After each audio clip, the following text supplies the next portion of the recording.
Hey, beautiful ones. This is your girl, Ra. Welcome to day 9 of our 10-day Metapreneur Meditation Challenge. Can you believe we are almost done? Home stretching it here. This is your girl, Ra Goddess. I hope that you've been getting value from the last 9 days, or 8 days, I should say, of engagement. I know I have been. Just continues to keep opening up for me, you guys. So I hope this is the case with you, and I hope you'll hit me up and let me know, whether it's an IG or even via email. I'd love to know how this challenge has been for you so far. So today, day 9, we are looking at distraction and transforming our tendency to be driven to distraction. Now, I don't know about you guys, but I find that for me, this is probably one of the most consistent, vigilant practices that I have to employ every single day, all day long. Like, this is one of those things where I cannot allow myself to fall asleep at the wheel, because every 5 minutes, if that every 2 minutes, something is pulling on my attention. And I'm curious about whether or not that's the case for you as well. And so, in the context of distraction, I want to talk about a little bit about the different types of distractions. I want to talk about the way that we organize our time and our energy when we're working on achieving a big goal, and the 80-20 rule. I want to talk a little bit about your environment and in what ways your environment either supports your ability to focus and concentrate or not. And then I also want to talk a little bit about how you set up your day, and to what degree the way you set up your day either supports or hinders your ability to really be able to focus and concentrate on the things that are most important, right? So, the types of distractions. So there are this will just take 2 seconds distractions that can get us hooked, to there is drama going on. I need to step out of my day because whatever is going on is such that it is hot and urgent, and it needs my energy and my attention. And so I want you to notice that as I sort of name these types of distractions, what distracts you particularly, and what are the thoughts or the behaviors that create an environment that has you constantly be distracted. You know, they're doing all kinds of studies now that show that it takes time, like 20-30 minutes, to get back on track after you've been distracted, even if the distraction is just 2 minutes. And so, you know, I talked to you all in the last video about the myths of multitasking. Well, it's the same thing with distraction. In other words, our ability to pop between and back and forth between one thing and another thing and think that we're getting a whole bunch done is actually a myth. And so, given that, how do we start to create the kind of space that really supports us in being able to focus on the things that we want to focus on? Now, there are lots of sort of unwelcome distractions, but then sometimes there are welcome distractions, right? Which are the things that you do that might be productive in the sense of you're getting something done, but they don't really move the needle on what you need to move the needle on. And when you're thinking about distraction, I also want you to think about where distraction is not your friend, you know, where distraction actually gets in the way of what it is that you're wanting to succeed and achieve. And you really battle with it, you know, for all of the reasons we've named above. Environment, depending upon the types of folks in your life, depending upon what you've been taught about other people's needs, other people's wants, other people's desires. All of those things can play into the degree to which you are distracted in the day-to-day. And so as we prepare to kind of come into meditation, I want you to just notice, given all of the things that I've mentioned, what is showing up for you as you think about where you may be distracted right now. So let's just refresh the posture, of course, always. And then let's just bring our attention to the breath.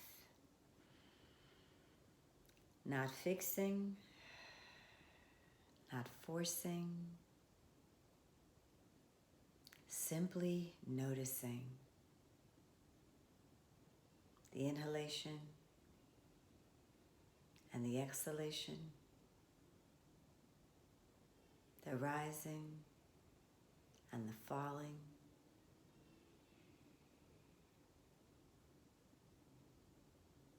And then whenever you're ready, ever so gently, ever so slowly, close your eyes.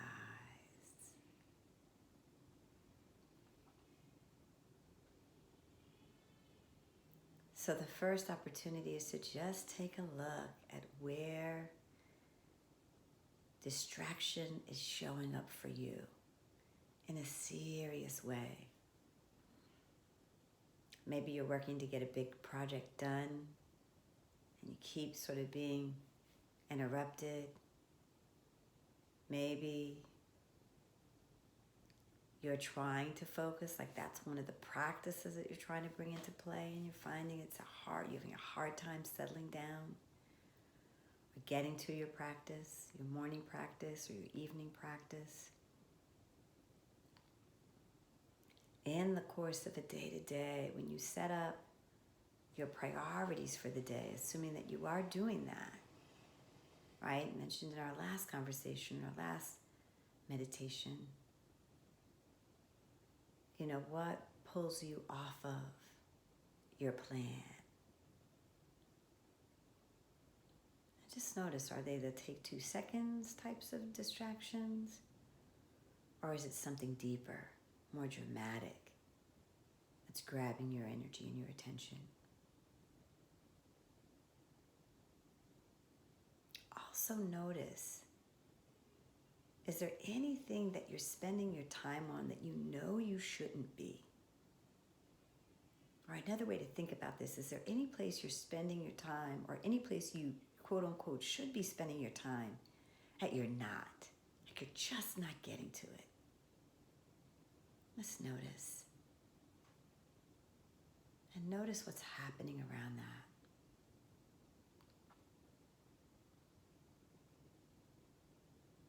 And in this moment, recognize that you can take responsibility for your focus and your attention, and what gets your focus and your attention and your energy in any given moment.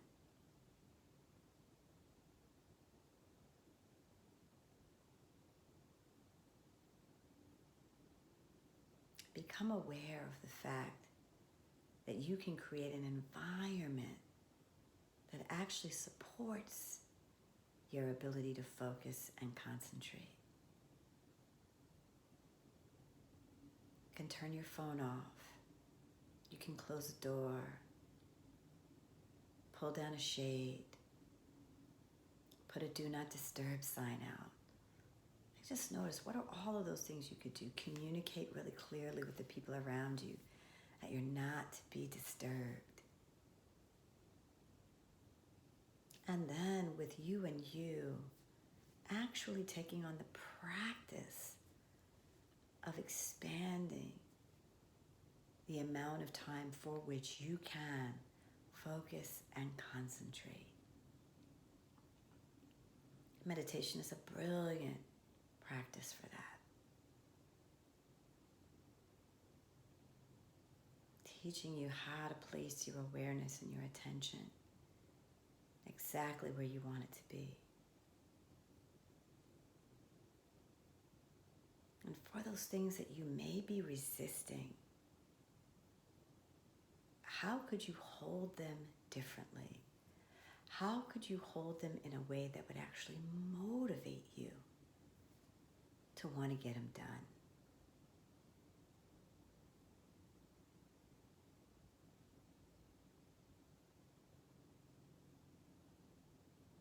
So in this moment, feel your capacity and your ability to be able to focus and concentrate on what matters and on what really moves the needle for you. That beloved 20%.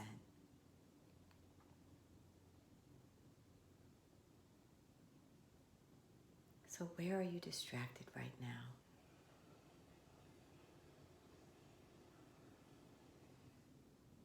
And how could you reclaim your energy, your focus, and your concentration?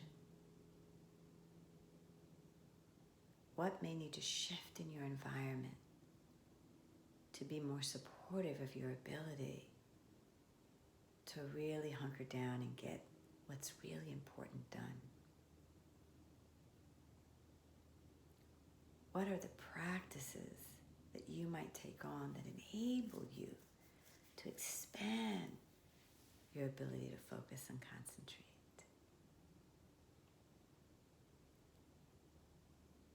And then what needs to shift in your environment?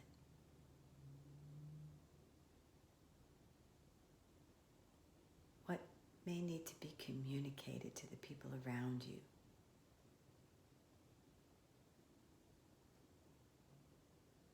To ensure that you're able to honor that time and that energy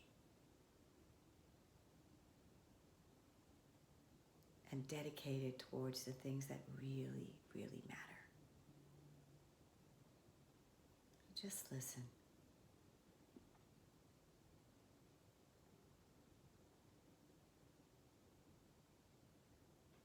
Wiggling your toes, starting to come back. Wiggling your fingers, starting to come back. Stretching if you need to, starting to come back. And now taking those questions into your journaling exercise.